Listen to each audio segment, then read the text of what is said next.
Oh, yeah, here we go again. Hello, and welcome into Ray on Sports.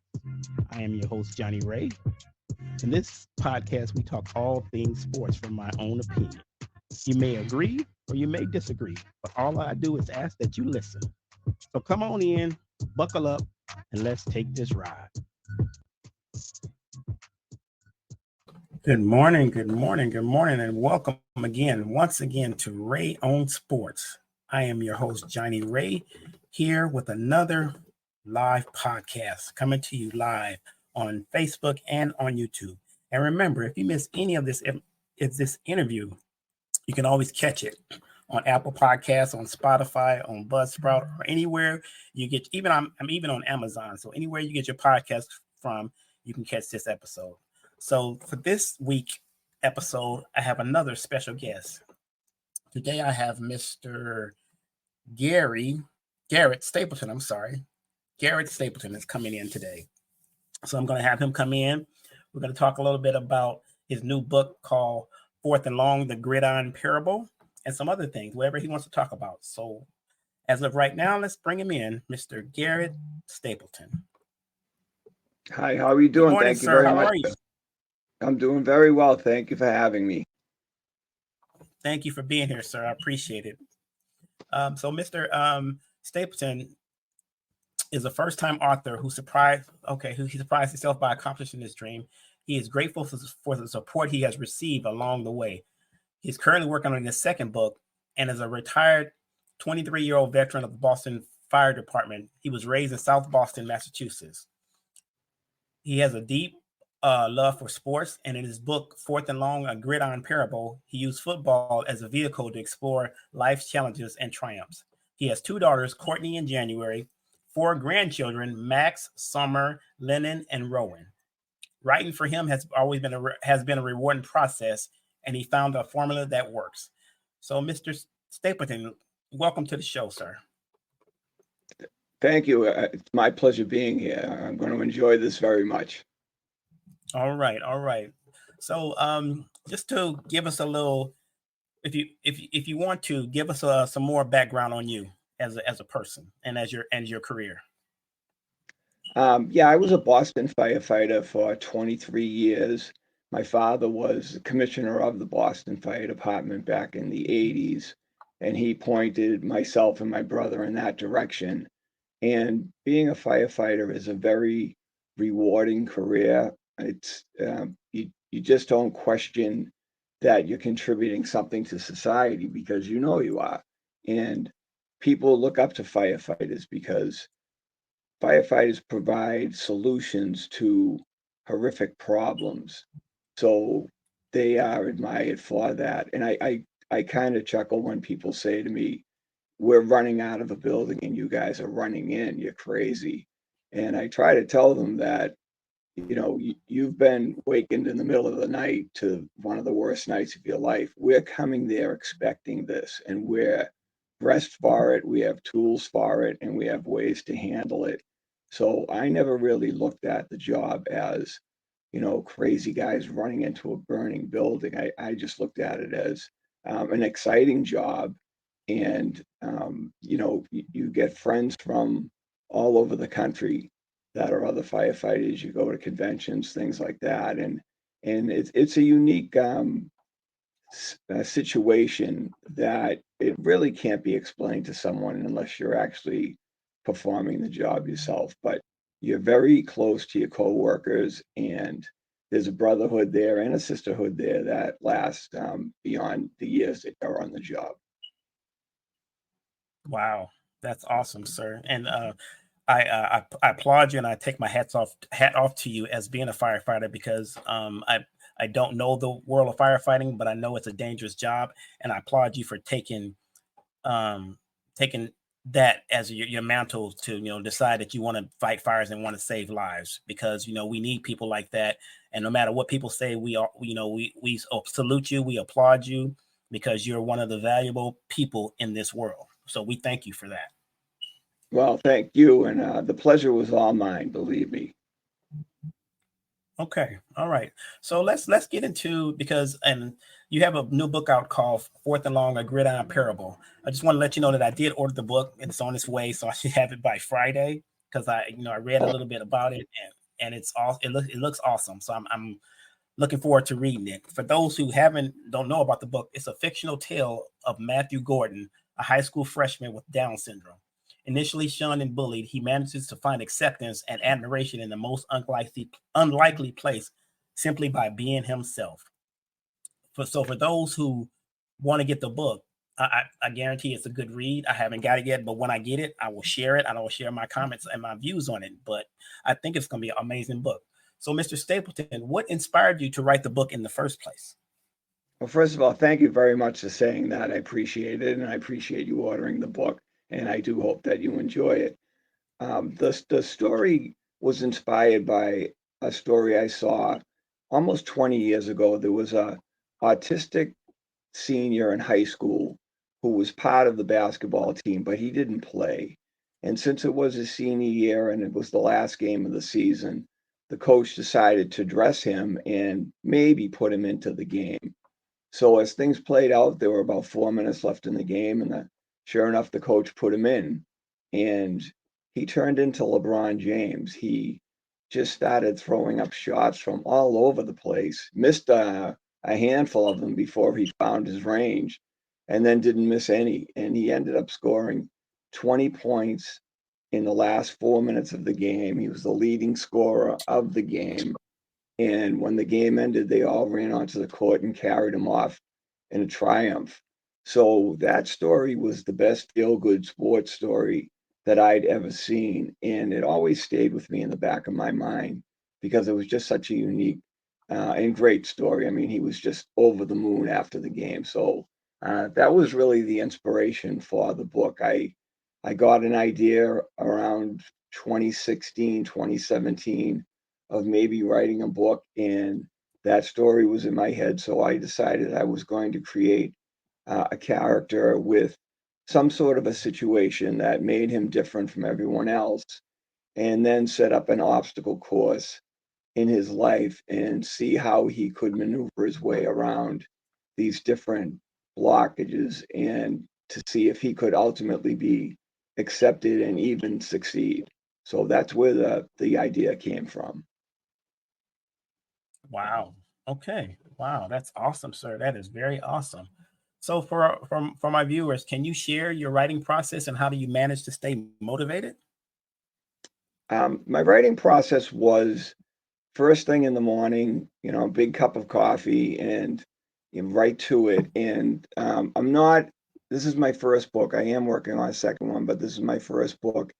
I'm not what you would call an avid reader. So the fact that this story started coming to me was surprising. So I would start, early in the morning, and some days I would write for an hour, and other days I would write for 4 hours.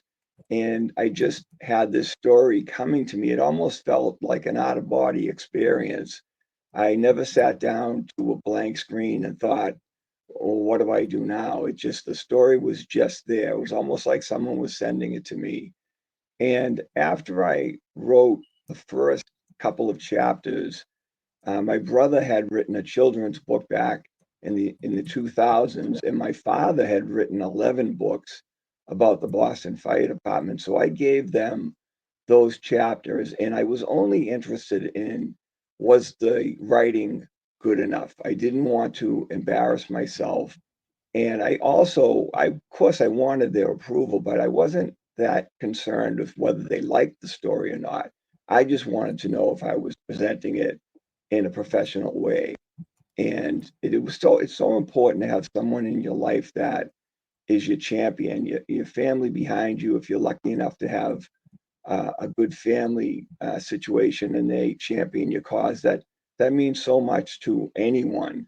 So if their initial reaction had been somewhat shaky, my ego was so fragile that I'm sure I probably wouldn't have pursued it. But they told me the writing was good enough and that the story, what they had read was interesting and they wanted to read more.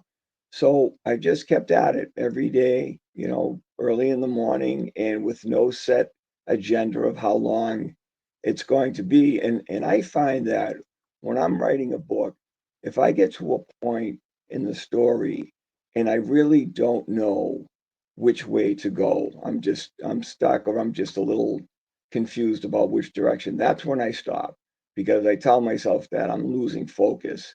So it's time to put it down and wait for a new day. And that's what I did. And the story, as I said, came to me pretty routinely, and I enjoyed so much about the process, because I would feed them chapter upon chapter upon chapter, and their feedback, and also my wife, the same thing, and their feedback was it meant the world to me. So it allowed me the confidence to go forward. And halfway through the book, the ending showed up, which I wasn't expecting that. And I asked them, "What should I do?" I think I just thought about the ending, and they said, "Well, go write it. Stop what you're writing, go write the ending." So I did. I didn't show them the ending, but I wrote it, and I was happy with it. So that excited me greatly, because now I knew I was going to finish this book. I had already written as much as I had, and now I had an ending. So I realized I only had to guide it to the second half, to an ending that was waiting for it. So I was very, very excited about that. So my confidence was at an all-time high, and I just managed to get it from there to the end. And the feedback was great. I sent manuscripts to my closest friends and family, and the feedback was just so positive. I was very surprised that I wrote a book, but then to write a book that people would like, it really did take me by surprise. Wow. Wow. Now, Mr. Stapleton, I don't know if you know your face is not exactly on camera. I don't know if that's your choice to do that. I'm not sure. Um, Um, but I don't believe I can. okay, okay, no problem. No worries. No worries at all. No worries at all. I just wanted to, I didn't know if you were aware of that. But okay, so let's get back to the book. Um, so when you write the book, and it's probably a good advice for people who are thinking about writing books, or thinking about doing things of that nature. How do you handle the no's of writing a book? Like, say you said, you wrote the manuscript, and you asked for feedback on it, and you got positive feedback. How do you deal with the negative feedback that you get from it? Well, I dealt with it. I didn't get much negative feedback. I sent it to people that were friends of mine or relatives. So there was some indifference in their feedback, which I took as, well, if I wasn't related, it would be a negative feedback. But I never thought that I was going to write something that everybody was going to love. So that to me wasn't a game ender. I had the confidence from my family. So when I put it out there, I just felt it was, and my brother and my sister, they helped me with editing the book, and I ended up having it professionally edited when it was time to publish it. But they helped me with a lot of the aspects of it. So I was confident that the version I was putting out there was the very best version that I was capable of doing. So any kind of feedback that came back that wasn't, positive or glowing, I just took that with the same grain of salt that I took positive feedback with. That, I'm so happy that people liked it, and oh, if they didn't like that, well, that's okay.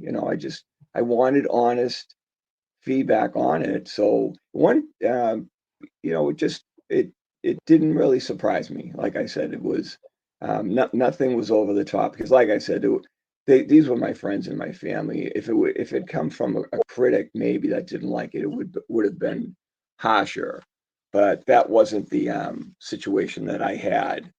And my brother had a friend that was a columnist, a national columnist, and we asked her if she would read the book, take the time out to read the book, and she did, and she really liked it, and she gave it a good review in her monthly column that goes nationwide. So once I got that in my back pocket, I felt like, well, okay, all the questions have been answered. People will like it, people won't like it. I had it on a Amazon book club, and I had over 200 reviews on the book. and it averaged out to 3 out of 4 stars. And some of the reviews were, the 4 out of 4 stars were just so over the top that I was just shaking my head how much it was enjoyed. And then the ones that didn't enjoy it, they said the same thing. There were aspects of it that they didn't enjoy, or the fact that they didn't know much about the subject matter, which is football, high school football, or Down syndrome, which we know is a disability that you're born with. So I had people saying that, like I wasn't really interested in the football aspects and stuff like that. So that was fine with me. It's to each his own, really. Okay, sounds good. Yeah, because I can say that sometimes negative feedback can be positive, because people give you negative feedback, but somebody will read that negative comment or whatever it is, and they'll want to get the book just to see what the negative comment is about, or they want to, see what it's, research more about it, and they'll say, well, why is it negative? What's so bad about it? And they'll get the book just in case, I'm to sorry, say. what was the question? I'm sorry. I'm sorry. I says on the negative feedback. I think we lost you for a minute, but you're back. Hello? On the negative of the negative. Can you hear me, sir? Hello, sir. Can you Oh hear me? boy, I think I lost you. No, I can hear you. Oh, wait a minute now. I see you, but hold on. Not it. I can see you now, but I can't.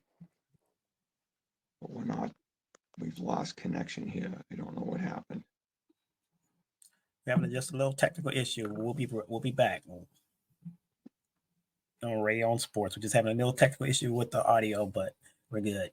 Okay, so we lost Mr. Stapleton for a minute. I'm sure he was gonna log back in. We're talking to Mr. Garrett Stapleton about his book, Fourth and Long, a Gridiron Parable, which is available on Amazon, Barnes and Nobles, and Google. Hopefully, we'll get him back on there.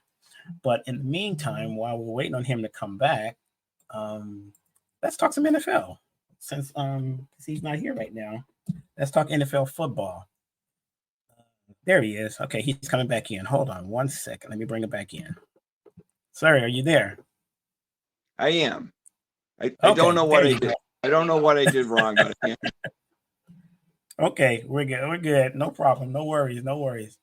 So what we were talking about was the like you say, you get the negative feedback. For some Yeah. people, negative feedback is positive because people want to know why is it negative feedback, why why was it so bad. So they'll go out and buy the book, or they'll go out and look at it just what I mean, just to do research and say, well, why did we get negative feedback, and they might have a positive impact on it. So to me, I think negative feedback grows you and helps you get better at what you're doing. What do you say about that? No, I agree with that. I mean, I did take some things away from it, from some of the negative feedback. There was one portion of the book where a player got injured, and then he came back into the game.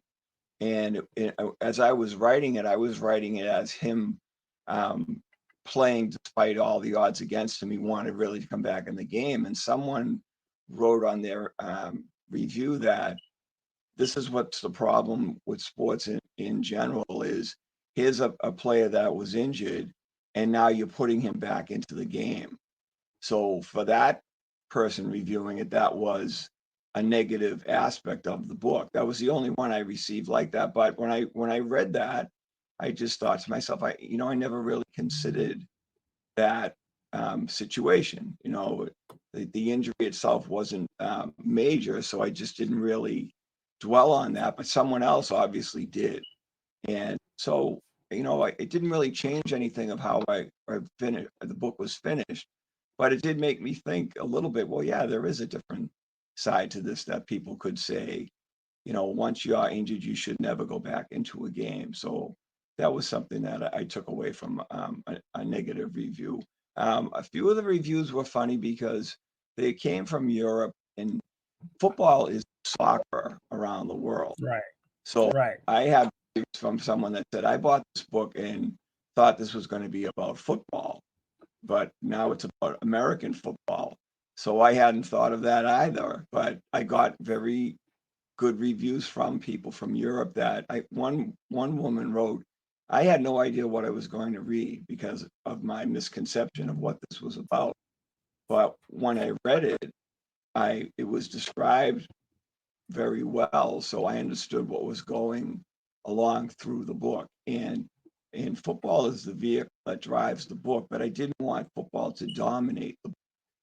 So I had 11 games throughout, and I just took an overview of most of the games and only got a little more specific on the important games. But even those games, I didn't bog down with minutia about football. I generalized a lot of situations because I felt that I want someone to be able to read this that's a non-football fan and still be able to take away from it. And if you are a football fan, you might enjoy it a little more because of your familiarity with the sport. Wow. Yeah. And that's that, and I believe that's good because, like you said, there are a lot of people who are not football fans that can understand the book. When people see the title, they say fourth and long, first, the first thing they do is go to football. For football fans, they go, oh, it's about football. But when they read, I'm sure when they read it, they say, oh, it's more about the story of this one kid than football. His struggles or how to deal with what he went through to make it on the football field. And I think that's an awesome story to tell to anybody, for anybody who's dealing with it. I think it's a very encouraging story for anybody who wants to read it. To me personally, like I said, when I saw the link, when I went to your site and I looked at the link, I'm like, oh yeah, I'm gonna go ahead and order it because I need to see, hear more about this because that's an awesome subject. And for those who want to get the book, you can always go to GarrettMStapleton.com, go to his webpage, and there's a link there. Like I said, it's available on Amazon, Barnes and Noble, and Google Books. But if you want to go to his website and find out more about it, you can go right there to GarrettMStapleton.com. Now, Mr. Stapleton, let's talk about your experience as a Boston firefighter because I I was from the East Coast for a little bit. I can say I was from the East Coast a little bit. I lived out there for maybe 6 years in Hartford, Connecticut, but I can hear the Boston in you. If that makes any sense, I can hear the Boston thing in you. So talk to me about being the Boston firefighter. Well, being a Boston firefighter, as I said, was it was a very rewarding job. I think that if you have a close family, uh, and if your father is in a particular arena in his work, if he enjoys it, he might steer you towards that arena. So if my father had worked for the post office and really enjoyed it, he might have steered to that direction. But he was a firefighter. His father was a firefighter, and he steered myself and my brother Leo or he encouraged us to take the entrance exam. So we did, and then we both scored high enough to be hired by the fire department. I had no experience in firefighting at all. My father was very accomplished, but I didn't anyway, really realize that because he never brought the job home with him. He never came home and talked about, the fires he experienced and some of the precarious positions he was in, things like that. He never talked about that stuff. All he ever talked about was the humor between the firefighters. And he told me he was on the job at that point, he was on the job for 30 years and he spent 15 of them laughing.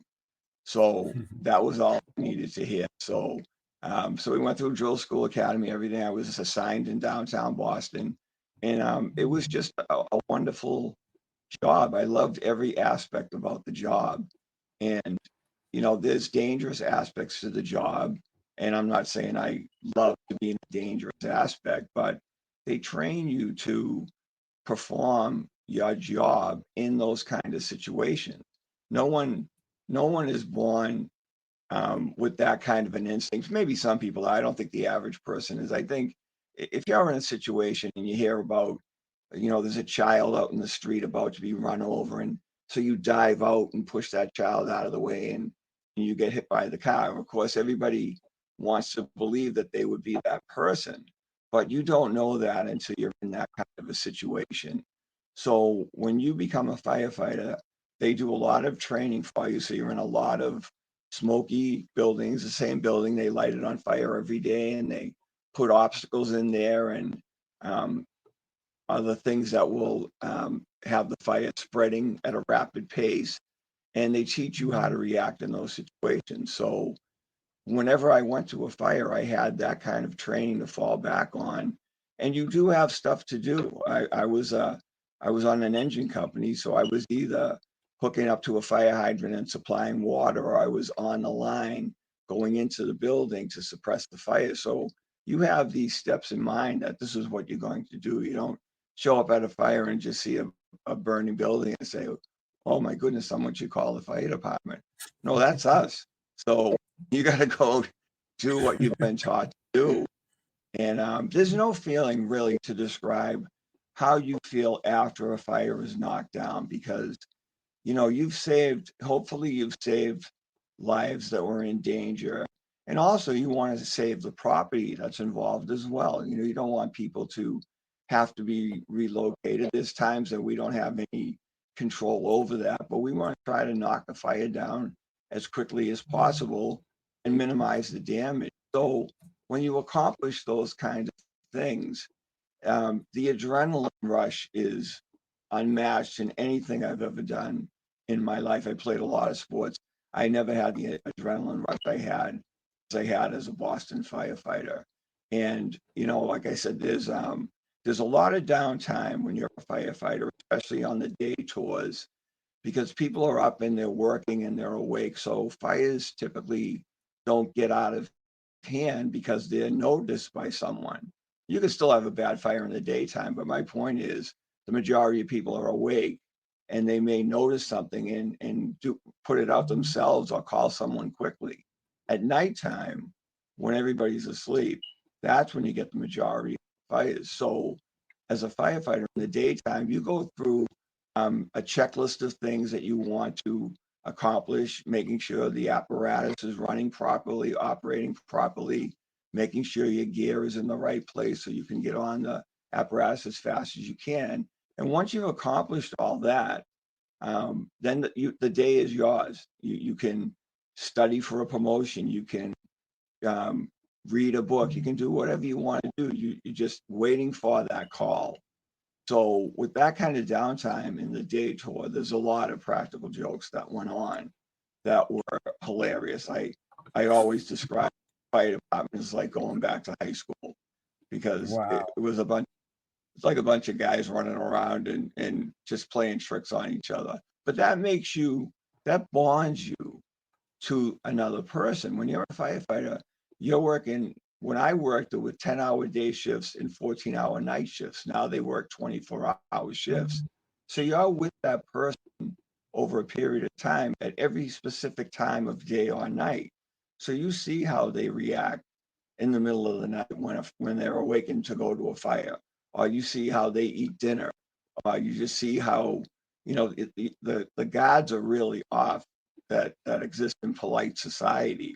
And I used to tell my wife, I said, if I ate like I eat in the firehouse at home, you'd send me to my room, because there's more elbows flying and bread going all over the place, and it's like Animal House, So, so I enjoyed every second of that. I had a lot of fun and laughed a lot of times during my career. And then when it got serious, we were serious and we were professional. And like I said, if you enjoy going to fires, which you don't realize until you go to them, then this is the kind of job for you. You love that. And I was actually laid off. It was a political situation that we got caught up in. And so they laid off the last 200 firefighters that were hired. And myself and my brother were two of them. And I found myself missing the activity and the action. And I used to tell my friends, I like being behind the yellow rope that keeps everybody out of there. But now I can't go behind the yellow rope because I'm not a firefighter anymore.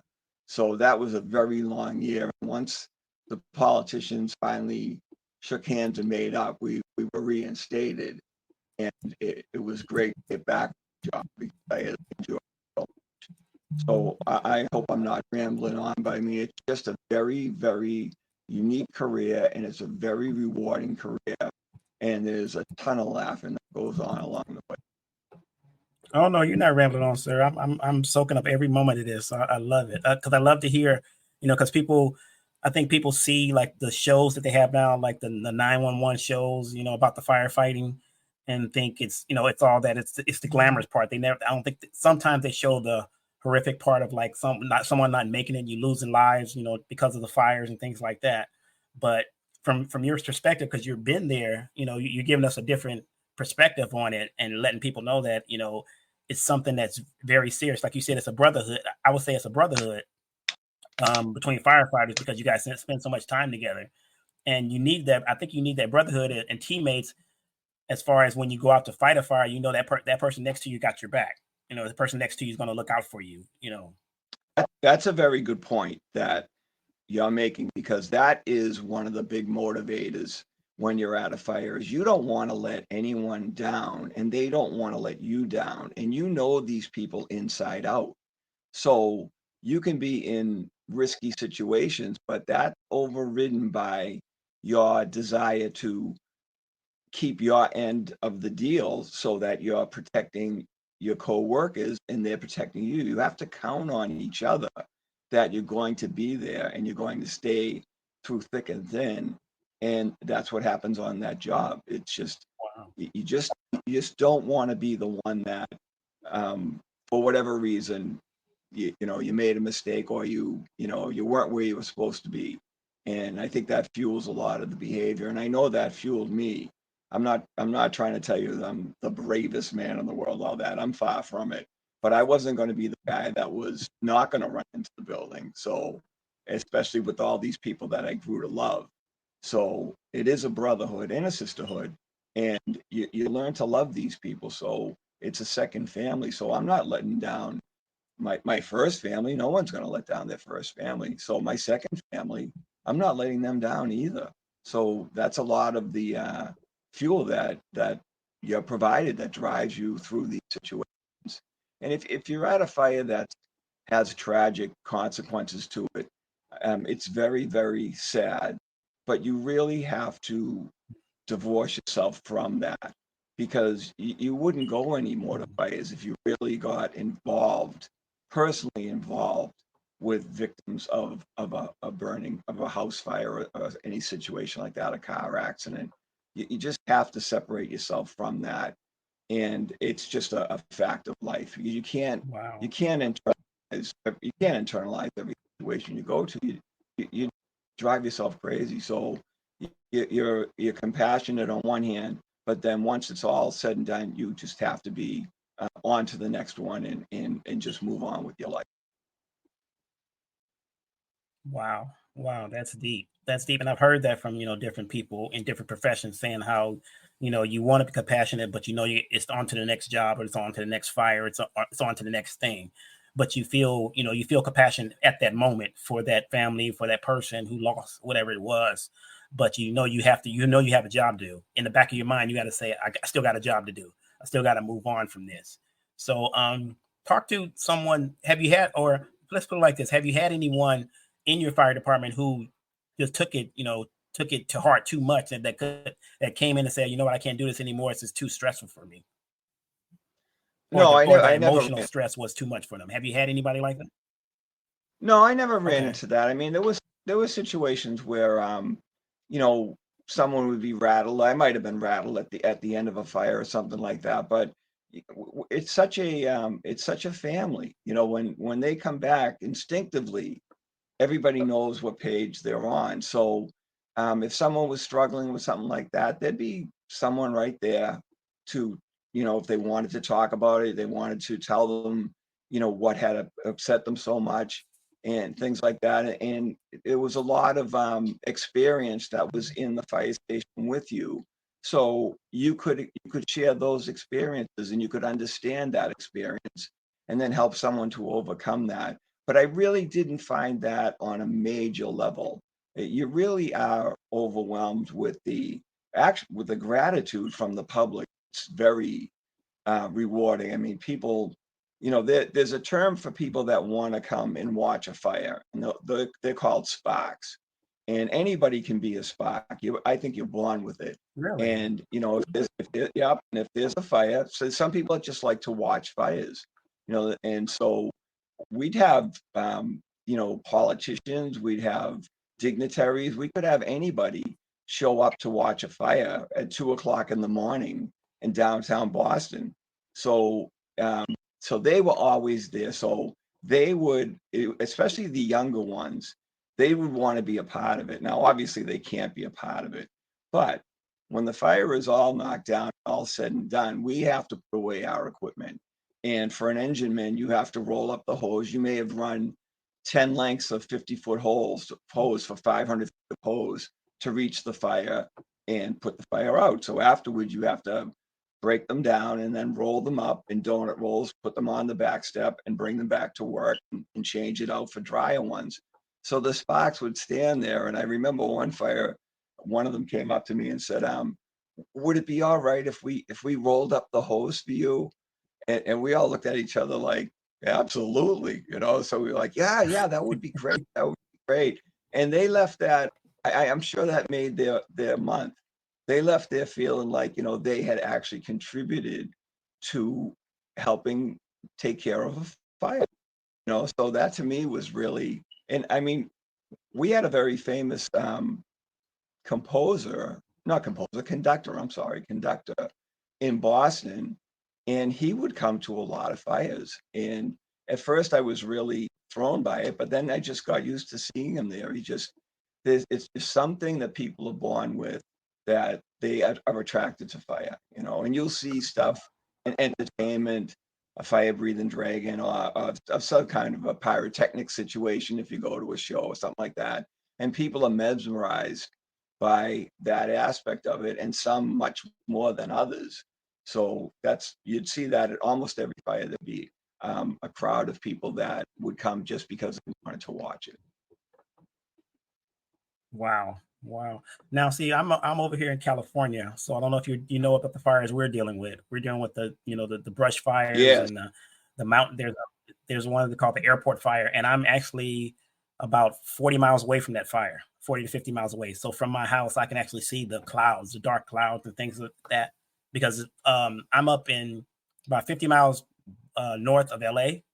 It's called a place called Yep. Antelope Valley, and so we can see the smoke from here, and we've had fires out here too as well, in the brush, because of the brush area out here, because of different factors that have been in, people started fires, people have thrown things out of their car in the brush, they don't think it'll start a fire, and people have been evacuated. Thank God we have never been evacuated from our home or anything like that because of a fire. But how do you deal with a fire like that, or have you dealt with a brush fire of that magnitude?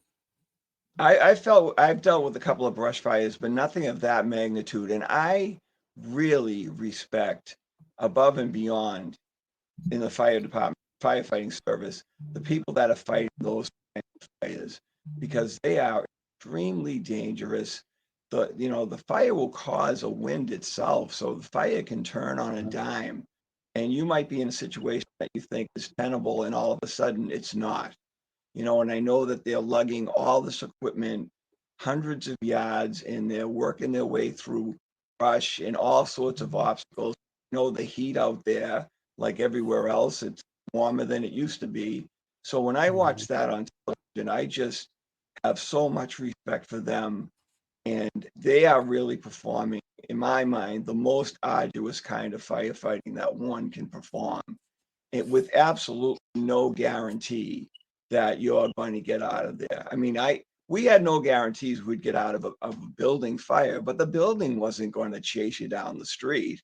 The Right, fire was right. right there, and when people talk about police and fire and the dangers, I say, well, a police officer, someone could be trying to kill them. A fire is not trying to kill me. It might kill me, but it's not trying to, and I'm in there trying to suppress it. So when I see someone in that situation, and I hope that it doesn't get much closer to your house, I hope you stay safe and everybody in the surrounding area stays safe.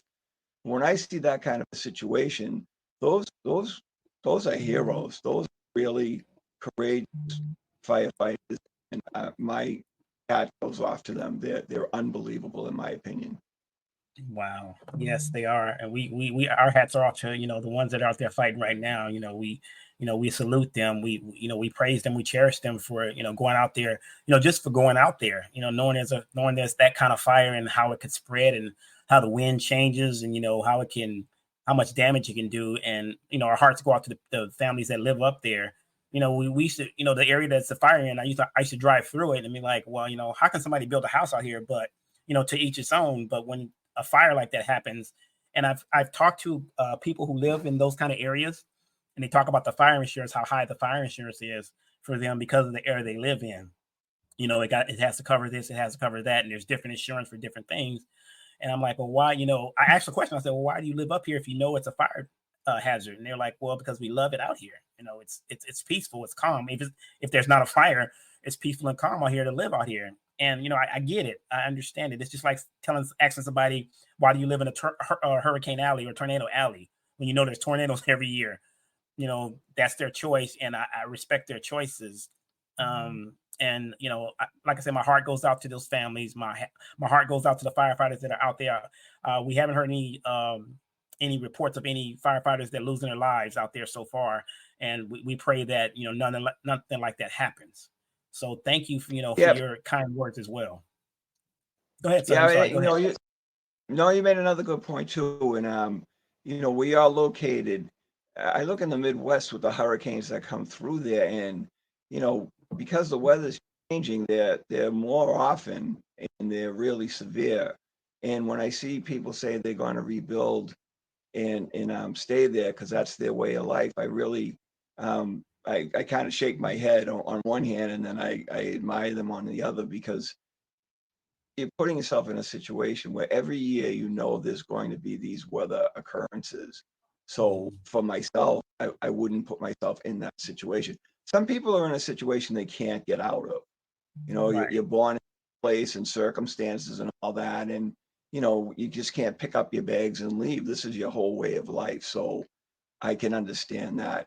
But when I see that on the news, when I see the storms, and I see the different weather patterns now, like the storms that come in, the tropical storms that used to always go south of the United States, they're starting to really hit Florida a lot more than they used to and higher up. And we used to always kid that I'm from the Northeast, so cold winters and stuff like that. So everyone would, when I retire, I'm heading to Florida.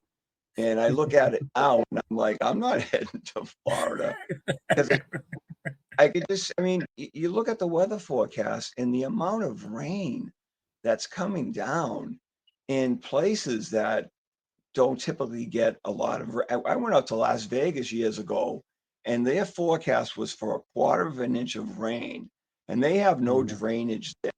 So that was the top story leading up to the news that night, was the rain that was coming, a quarter of an inch of rain. So we kind of laughed at that. But fast forward to now, and they're getting inches and sometimes a foot of rain. And you're seeing all these places being washed away. And when I see someone that my age or older, I'm 70, so my age or older, that say they've been there their whole life and they've never seen anything like this, that should really alert people to the fact that, there's things going on here that are changing the weather patterns. And in my opinion, we help create it. And, I'm not going to get on a soapbox, but we saw with the pandemic, everybody had to stay in place and shut everything down. And what did we witness? We witnessed the atmosphere healing itself.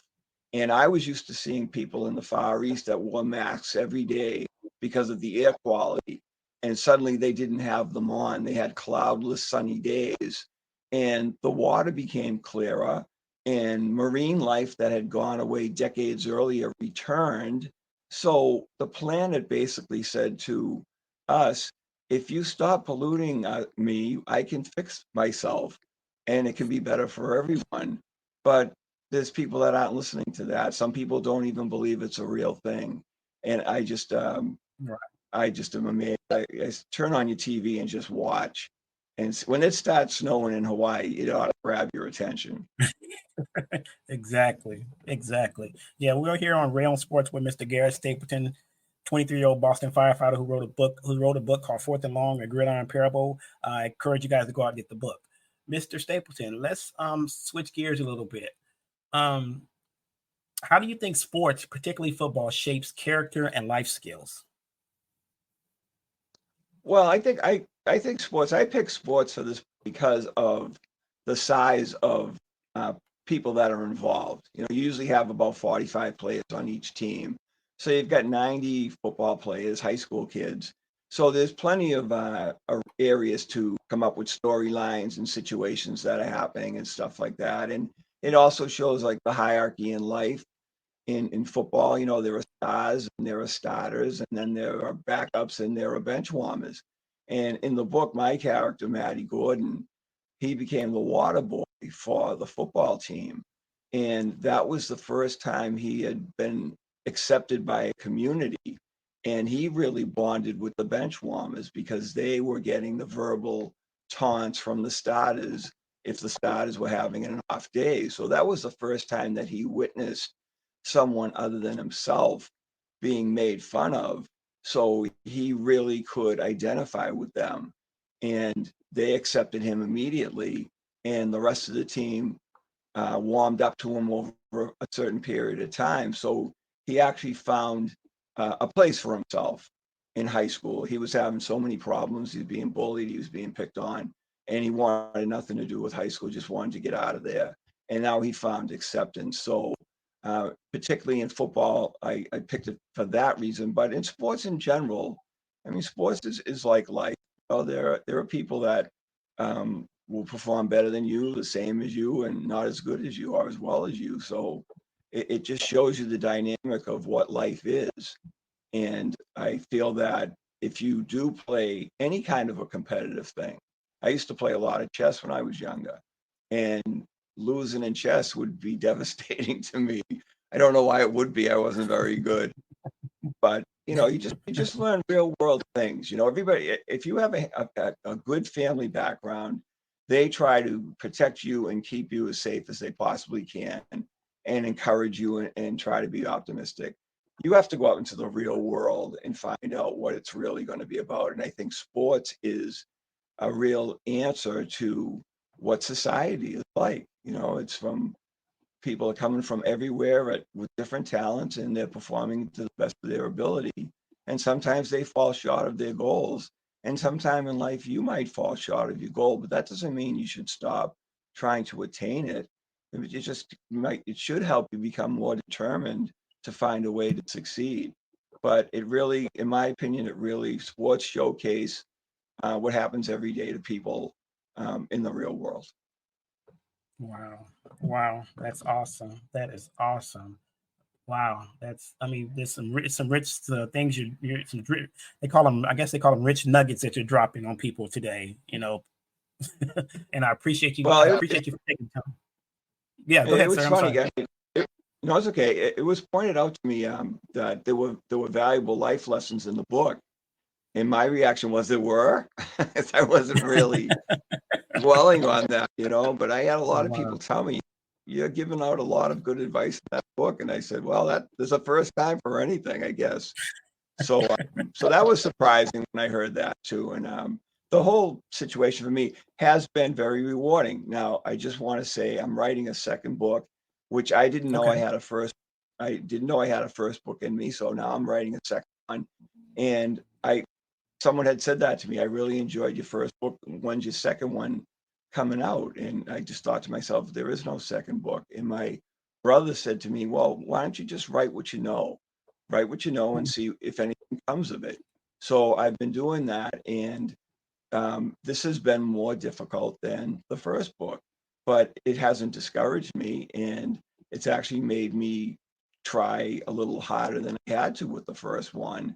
And I have no idea if it'll be good enough to be published or anything like that. I have no idea what um, people will say to me that I send it to, or I give them a preview of and stuff like that. I'm not looking for instant feedback like I was with the first one. I know that the writing is competent, And that's what I wanted to learn with the first one. So I feel like I learned a lot about writing by writing the first book. So that's an asset to have, but it doesn't mean it's going to be any easier. And that goes back to my point of, if something's difficult, but you really want to try to overcome it or accomplish it, then keep trying. These days there are days now when I look at the screen and it's looking back at me saying, well, what do you got for me today? And I'm looking around like, I don't know, what are you looking for? So it's been good. I've got to a good stage of the book. Once again, I don't know how or why, but the ending showed up prematurely, and I stopped and I wrote Wow. the ending, and I am happy with the ending. So even though it's a more difficult path, I have the confidence that I'll be able to finish this because that same thing happened for a second time. So I would consider myself lucky like that. And maybe that happens to people, maybe it doesn't, but I just feel lucky that lightning has struck twice like that. Wow. Wow. And I'm looking forward to the second book. And definitely when it comes out, please reach out to me, because I'll definitely have you back on again. We'll talk about the second book, and I'll get my copy and have it ready, and probably even read through it before I even get to, talk to you, so we can talk more about it. Like I said, I'm looking forward to the first book. I love the conversation that we're having. You know, I love that, your passion for the book, your passion for writing. I love your passion for being a firefighter. Like I said, for those who don't know, he's a 23-year-old veteran of being a firefighter for the Boston Fire Department, and he's also I would say, a well-renowned author right now. Yeah, if I can use that word. A I'm not well-renowned sure about that. Well, he's got his first book out called Fourth and Long, a Gridiron Parable. I encourage my listeners and people, I encourage you guys to go out there and get the book, read the book. Yeah, I'm sure you're going to find some interesting, inspirational from it, from any part of it. I'm sure it's a great read. I have my copy on the way. It'll be here. Hey, I have Amazon Prime, so it'll be here Friday, so I'll get mine. And Well, I'm definitely going to thank you read very it. much. Thank you very much for buying it. Yeah. I appreciate that. Oh yes, of course, sir, of course. So before we go, is there anything else that you want to leave with the listeners before we sign off for today? Just that, yeah, I think that, life in general, you've got to be a little bit lucky in life, and timing is everything. And 26 years ago, I had a major heart attack, and I wasn't Hmm. supposed to survive it, but I did. And Wow. through the wonders of modern medicine, I've had 5 defibrillators over the last 26 years.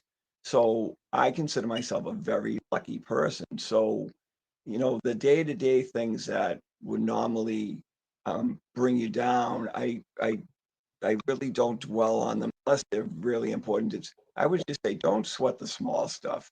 This stuff doesn't really mean anything in the long run, and just try to focus yourself on positive things. Try to put yourself in a positive situation, and cross your fingers that you have some luck to go along with it, because you do need luck. I've listened to famous actors do interviews, and they talk about their lucky break, and it might be something that happened in a remote area out of the blue, 1 in a million shot, but it happened. So you do need to have some good fortune. But if you can go through life with a glass half full instead of half empty, then I think you're going to enjoy the journey much more. Wow. You hear that, listeners? Enjoy your journey. Don't sweat the small stuff, and cross your fingers, because luck is there for you. Mr. Stapleton is one example of a blessed person who has been through it. To me, he's been through a lot, and like he just said, he's been through a heart attack, and he's still here to tell about it. So that should be inspiration enough for anybody out there. He's been a firefighter. He's made it through that. Now he's an author, and he's been blessed to start another book. And like he said, he already know the ending to that book. So I know he's gonna make it, wherever aspect and whatever avenue that he goes in. And you have my full support. Me here at Ray on Sports, you have my full support. I'm one of Well, those thank people you that, very much. yeah, I started this podcast, and every day I do it. Every time I get on here, I get nervous, and I'm like, okay, do I really want to do it today? And I find reasons not to do it. But I'm like, no, I need to do it. And my wife, And my wife encourages me all the time, don't you need to get on your podcast, you need to do this, don't you got this set up? Yes, ma'am, I do. Come on, let's get it done. And once I get here and I have refreshing guests like you and inspiring guests like you, it makes me more inspired to keep doing what I'm doing. And it tells me that I'm doing the right thing. So I appreciate and I thank you for that, sir. Well, I appreciate your comments. I appreciate them very much, and I wish you the most success with this. And it's great that you do have someone in your corner that's going to kick you in the butt and say, "Get back out there and do some more," because everybody needs that once in a while too. That's right. That's right. All right. So that's it for this week's episode of Ray on Sports. I am your host, Johnny Ray. I am here with Mr. Garrett Stapleton. He is a 23-year-old Boston firefighter who just wrote a book called Fourth and Long, The Gridiron Parable. You can find that book on Amazon. You can find that book on Barnes & Noble. You can find that book on Google Books. If you have any comments, questions, concerns, you can always reach me at rayonsports at 0905 at gmail.com. And if you want to get in touch with Mr. Stapleton, I'm going to put up his information right now. You can go to GarrettMStapleton.com. Find out more about him.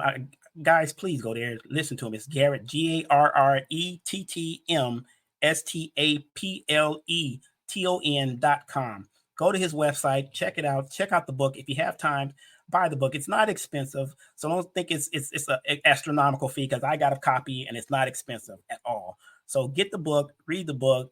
You get some inspiration from it. Know the story, learn the story. Thank you, Mr. Stapleton, for being here. This is Johnny Ray for Ray on Sports. Once again, take care and God bless. Thank you.